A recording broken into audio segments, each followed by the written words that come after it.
kind of talk about three main things. We're going to talk about helping students find themselves. We're going to talk about creating an environment where students feel comfortable. And we're going to talk about group dynamics for a little bit and what that looks like as far as bringing the whole group together and what they do.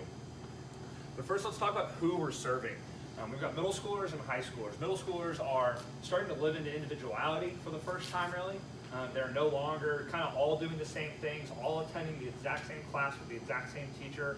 They're no longer doing kind of exactly what mom and dad lead them to. They're starting to be able to explore into who they are. And this leads them to feeling a little bit uncomfortable in that, because now they're different for the first time. And what does it look like to be different? They're no longer the 20 kids that are in Miss Franklin's third grade class, and they know exactly what everybody else does, and all the boys go do these 3 events after school, and all the girls go do these 3 things. They're starting to live into this individuality, and it's uncomfortable because for the first time they start to feel isolated a little bit in what exactly they're doing. They're also just starting wholesale changes, we know, in life. They're starting to get into puberty. They're starting to get into the phase where, hey, like now, like classes are different, and I'm picking some of my own classes, and I have more and more freedom. They're entering this big period of change in their life, and that creates uncomfortability.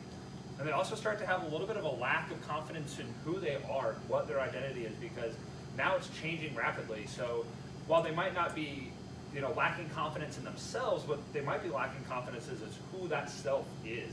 Hey, who am I exactly? Now that I'm starting to do new things and I'm not sure exactly what that looks like, and I can't live into that as confidently.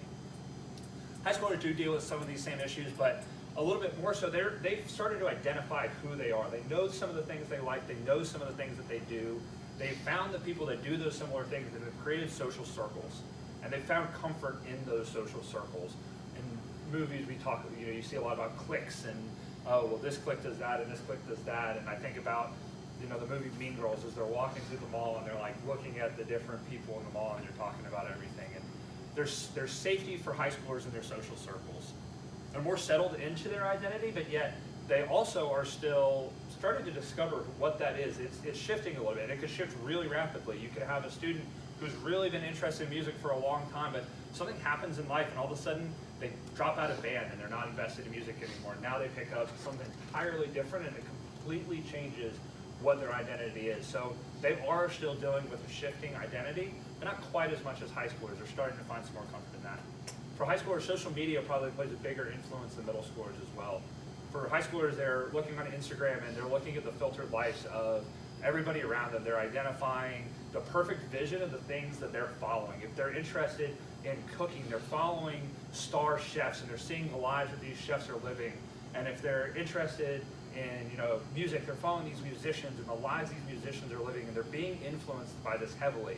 And so when they look at their own lives and they're comparing that to a picture a day that they see, and their day is 24 hours and it doesn't match up, it starts to create this tension a little bit in their lives. And so it's really important for us that are leading high schoolers to identify, and middle schoolers too, but really especially high schoolers, to identify the influence that social media makes in their lives, and also the influence that it has amongst their peers that they're following on social media, seeing what their friends are doing, seeing what their friends are interested in. I can think about laying in bed on a Friday night, and a student's laying there, and they're doing exactly what we would kind of hope a student would do. They're home at a responsible time. They've made wise choices. They and some friends, they had a meal together on a Friday night. They went out and played some ultimate frisbee. The sun went down. They played some board games at somebody's house, and then they went home, and they're getting a good night's rest to go about the day tomorrow. But then they pull up their Snapchat, and they start looking at Snapchat stories of their friends that are at a party, and they start to question, well, hold on, this is what everybody else is doing. Like, what am I supposed to be doing right now? Did I do the right thing, or am I missing out on the experience that everyone else is having? So it's really starting to shift. That's something that is more new and more present every day in the lives of our high schoolers. So now that we have a little bit better of an idea of who we're serving, I want to give you a chance to kind of talk amongst yourself with the people around you. Just kind of talk about, our first element here is helping students find themselves. So I want you to talk with the people around you just a little bit. What have you done in groups for students to live into their unique identity? So take a minute and do that.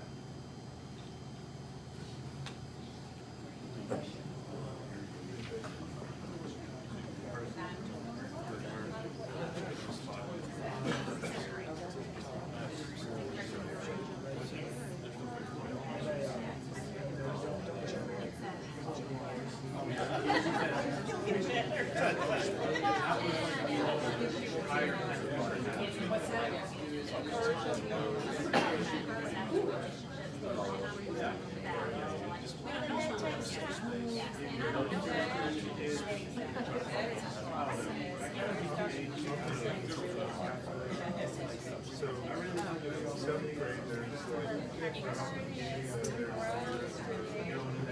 jobs.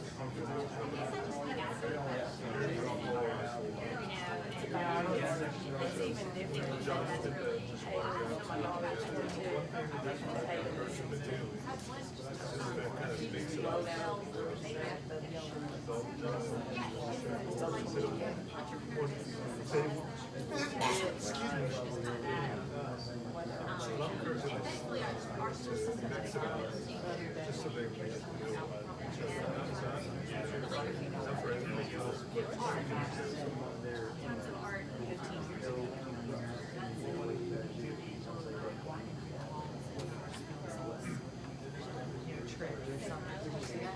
Somebody was telling me about it.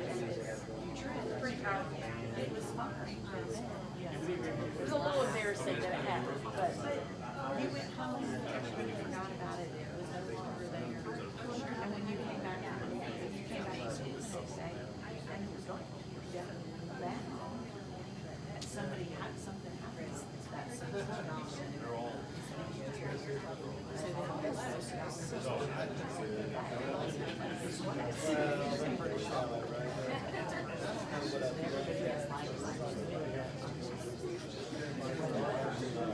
And it does go away, and they sure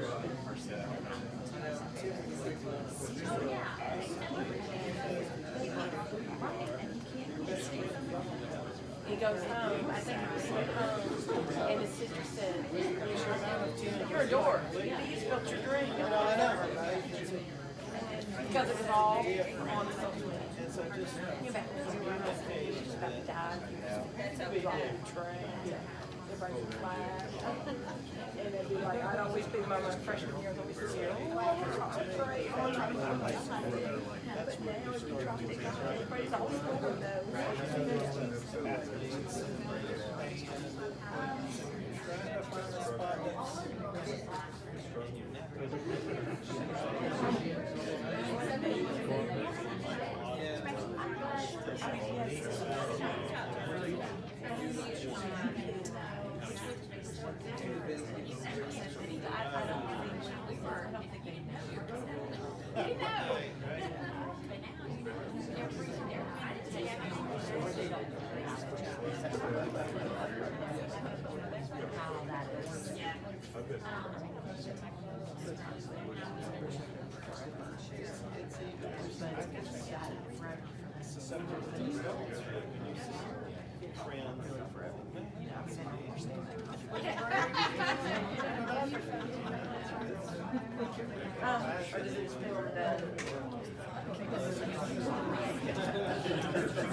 Would anyone say that they're in their small group, they're having a really great time? They're seeing a lot of success in students being really unique to themselves. They're seeing students that are being willing to be a little bit different than the crowd. Would anyone say they're seeing that in their small group?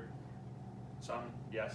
That's awesome. That's great. Some students will naturally be willing to just say, hey, I'm me, come see me. God has made me perfect and I know it. Come check it out. And then there's plenty of other students that are kind of hiding behind a wall. And so it's great that some students are being willing to jump out and do that. So let's talk about just 3 things that we can do to really help bring out students finding themselves uniquely. And I'll kind of talk about these 3 things. The first is repetition. We all, but especially students, learn by things being reminded over and over and over again. For those of you that are parents, how many times have you had to repeat a specific line in your household to your children until they learn it? In my household, it was, hey, the lights need to be turned off when we leave. And I mean, my dad probably said that upwards of 1,000 times before we finally learned, hey, turn off the lights before we leave in the house. And so for us, we can have repetition with students, reminding them of who they are. And this could take a lot of different looks. It might be, hey, every time we come into the room, you take a second to just reinforce somebody. Like, there's somebody in your group, you pick a different person every time, but you always look at them and you say, hey, I just want to remind everybody today that Michelle is great. Michelle is made so special. This is what's great about Michelle. We love her for that. I just wanted to remind you today, Michelle. And then the next day you come in and you say, hey, Linda, you are awesome. I love you, Linda. I'm so glad that you're here and who you are. You are so special. This is what's special about you. And as you continue to repeat over and over that everyone in the group is special for who they are, and you give that like one specific thing, it identifies for the student that you're paying attention to them. That you're not just saying, hey, you're great, you're awesome, you're special, but like you're saying, hey, what's special about you is the way that you care for your friends. And what's special about you is the way that you pay attention so well. That you're able to identify these little things about them, and that they're hearing that. And when they hear it over and over again, the things that are critical we remind them of consistently across the board is that they are masterpieces of God. They are Michelangelo's David, every single one of them.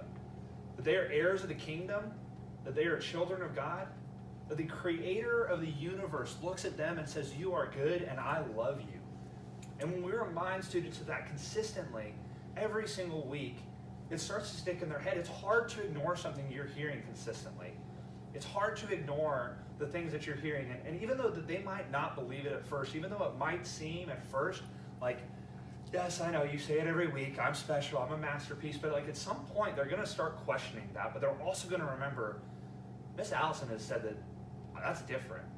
I'm hearing from at school, I have people telling me, like you are a loser, what are you doing? Get out of here, kick rocks. But I hear from Allison every week too that I'm a masterpiece and she loves me and she cares about me. So there's something to that. That yeah, all these people might be saying that, but I know there's someone out there who cares about me. And so when we can give repetition to what we're trying to say, it adds a lot of weight. When we can encourage passions, we can do a huge thing by helping them know that one, we're listening to them, that we see what they're interested in, even if it's a small thing. And two, that we can say, hey, that's really cool. Like, you should do more of that. I heard Holly say that she's got a student who's selling betta fish. That's really cool for a middle schooler to be like, yeah, I'm selling betta fish. That's my thing.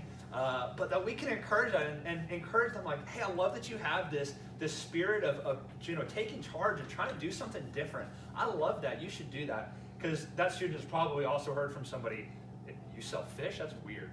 What's up with that? But when you're encouraging and when you're reinforcing it, this person who is coming from a position of love and partnership that is reminding them consistently of how important they are, what they're hearing is that what's special about them, what's unique about them, is noticed, and it's cool. It's worth being that person. It's not worth just conforming to the crowd.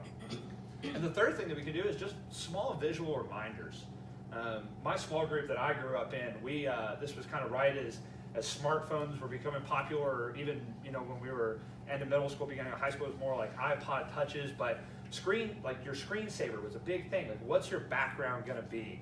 For the boys, it was like, oh yeah, well, it's my favorite sports team, my favorite athlete, we've got them on there. For girls, it might be their favorite musician, or the picture of the boy they liked, or a picture of their friends. But what if we all went and found like this neat screensaver that was more of a healthy reminder? One of the apps that was on the top 5 resources is She Speaks Truth, or She Reads Truth, or He Reads Truth, and they have screensavers on there. My phone's over there. It's actually mine, and it's just this nice picture of a forest, but then it's got a scripture on it, and on that scripture, it talks about, it's from Psalms, and it's talking about how you were created in the morning, and God gave you breath, and lived this day into that breath. And so every time I go to open my phone, that reminder is there. So what if we had visual reminders about what's special? We can go find a screensaver. Or, hey, what if girls who are a little bit more crafty, what if we, while we're talking in small group one day, we all took a strip of cardstock and we made a little bookmark with a word on it, like heir of Christ or something like that. And every student might not love reading, but they've got to do it for school. So at some point they're going to need a bookmark. What if we did something like that? Just small visual reminders that they could look at every day, because we do know that sometimes fortunately, sometimes unfortunately, we only are with the students for a limited amount of time in the week. And so we can only repeat things, we can only reinforce things so much. But those small visual reminders can be a cue for them throughout. So that's just a little insight in helping students find themselves. 3 little things that we can do to help reinforce who students are.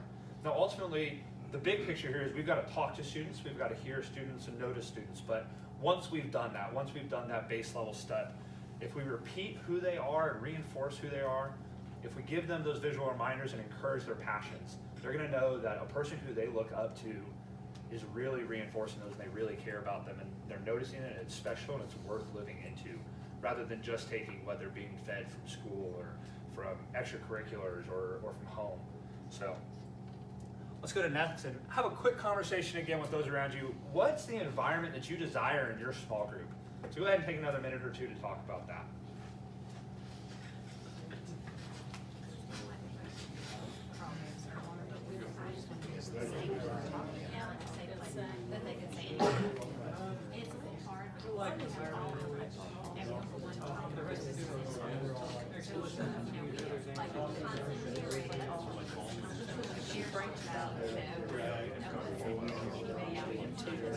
We try to encourage conversation more so we can get the majority of the time we stay on this.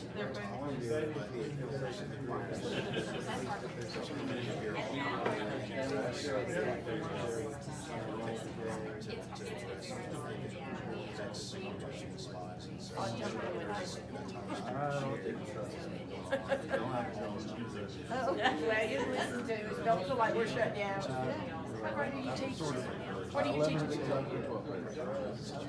Yeah. There's not a lot of times. No, we only have 2 corporations, so monthly collections. But corporations are there. I mean, this whole thing was for some reason. But we do have a couple that. Yeah, you're right. And I don't know what happened along the way, but I'm sure there's plenty of boys, but it's just Yeah. Did a bunch more come back to school tree? Is it just yeah, all we had a coming? good, well, it was mostly juniors. I mean, the couple of seniors that we had, of course, I mean, our list has more, but there's some that really don't. So, and I'm the new, Chris and Jimmy have been doing the group of boys for a couple of years. So, I'm the new this year, I'm the new leader, through development as well. But, the environment, if we could just migrate a little bit more into serious conversation. Oh, yeah, I think that's what they're They're comfortable with each other and they're all kidding around. Yeah. Kind of, it's Ours are girl boyfriends. They're real interested in Michelle's son. well, of course. Because they're in the same grade with me. Yes, yes, they are. If we get them on. You know what Sam did this week at school? Do you know who Sam's dating? This work is the first one that's really been like that. This is the first one that's had the same teacher. That's true. That's true.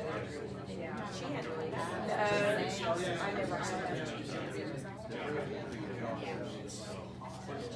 Yeah, because they used to didn't let us move up here. Well, last year they didn't really say too much about Santa, so boy, they've opened up this year. They've got to figure it out. And I'll tell you what, they tried to start it. Yeah, they're getting, well, yeah, they're getting older and more comfortable with us too. See, in the old days, you never moved up. You had them 1 year and that was it. Of course, you never had your own child. That's totally different than what I like. Everybody's small group was led by one parent, it felt like.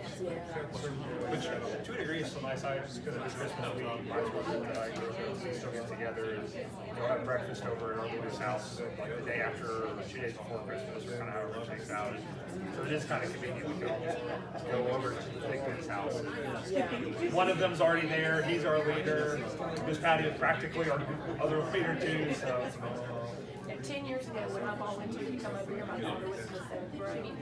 And they asked me why I was doing it. I said, well, I'm coming over here with her. I want to be your teacher. And I remember Mark and Peter looked at me and started laughing. They said, Linda, you don't get her in your class. I said, quit kidding around with me. I know I'm going to get the teacher star. No, you're not.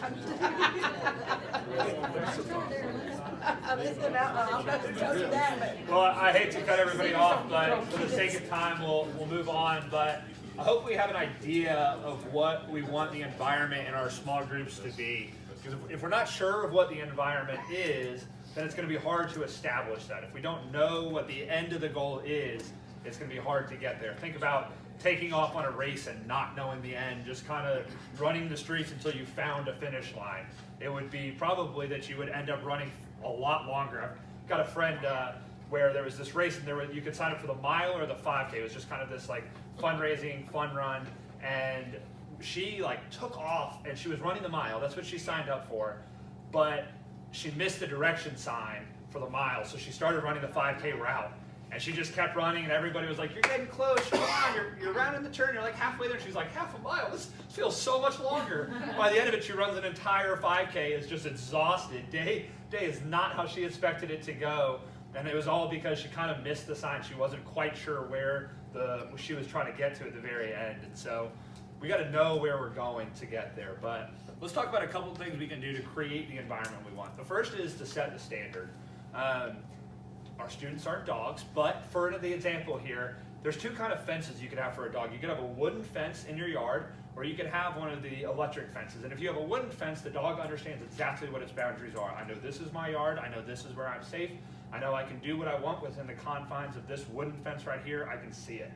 With an electric fence, a dog doesn't see that. A dog just starts running and all of a sudden it gets zapped and it's hurt. And it's not a fan of what's happening, but it doesn't know quite where the boundaries are until it zaps itself several times. And so for us, if we set the standard at the very beginning, if when the first time that we come into our small group room, if we say, "Hey guys, I'm so glad that you're here. For those of you who are new, for those of you that have been here for a while, I just want to remind everybody here in this group, we want to love one another. We want to be the people that God made us to be. God didn't make us all to be the same. He made us to be different. And so in this room, we're going to respect each other. We're going to love each other. We're going to encourage each other." If we establish those boundaries from the very beginning, students understand what they're playing inside of. They want safety. Students want safety. They don't want to get hurt. They don't want that zap of the electric collar. So when we can provide them very clear boundaries from the very beginning, it creates an environment where they understand what the line is. Yes, the reality is we've got some students who like to push the line, see if they can knock a board loose on the fence. That is the reality. But when we've established it, they also know that's the fence, and it's a lot easier to go up and say, "Hey, we talked about that at the very beginning. We know that that's not what we want. We know that's not what we're looking for. And so you're acting in opposition of that, and I was just curious why."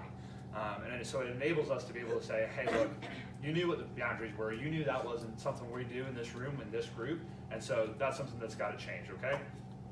The next one is repetition. Hey, here we go, repeating repetition. Look at that. When we repeat what the boundaries are, when we repeat what we're looking for, when we repeat every day, like these, "Hey, this is what we're looking for." If every time you walk into your group, you just remind everybody, "Hey guys, welcome to our small group.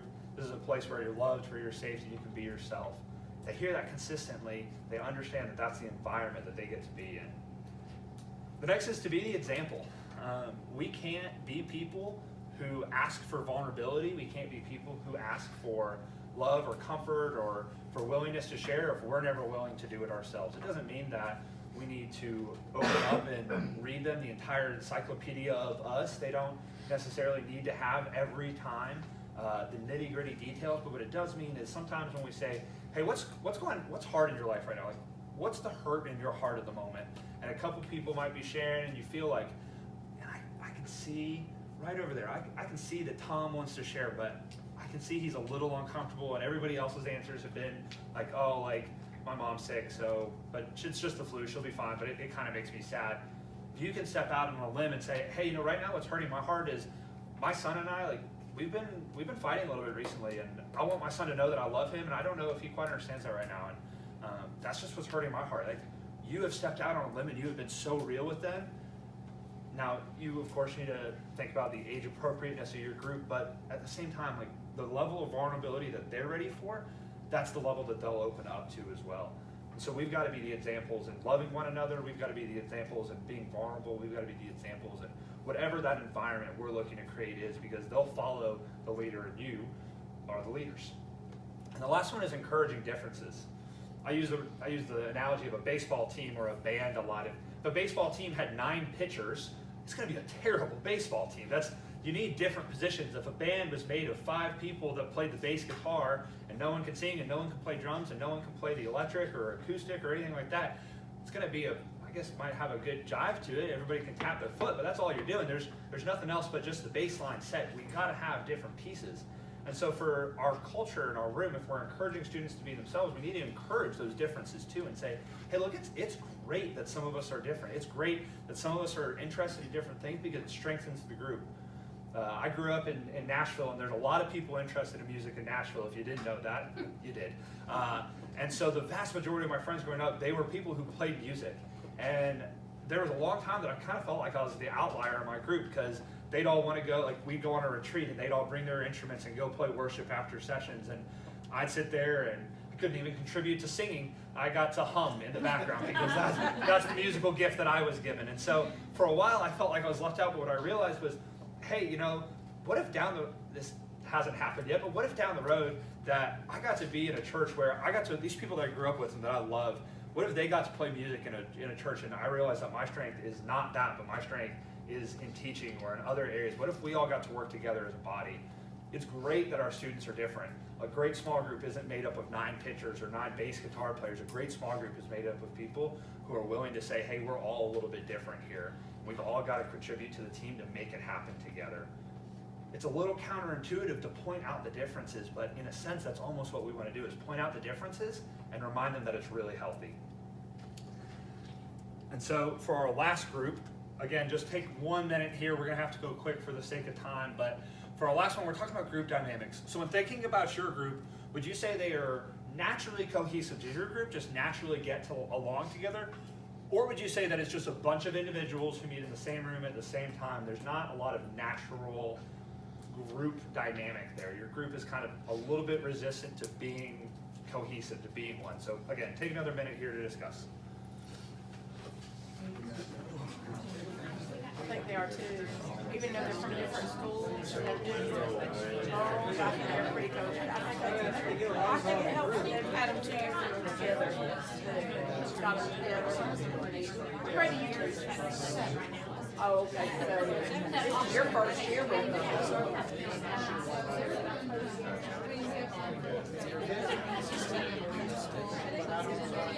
Is the homeschool, is she welcome? This is a great thing.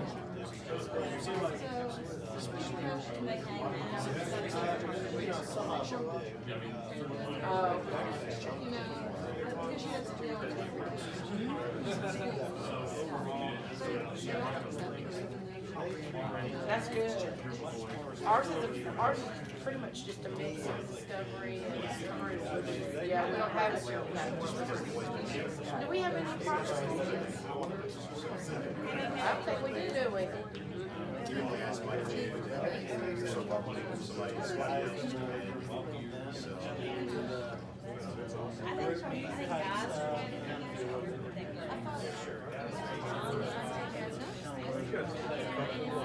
Alrighty, again, I hate to cut you off, but hopefully you can identify when you look at your group, you can tell, hey, they all get along together great.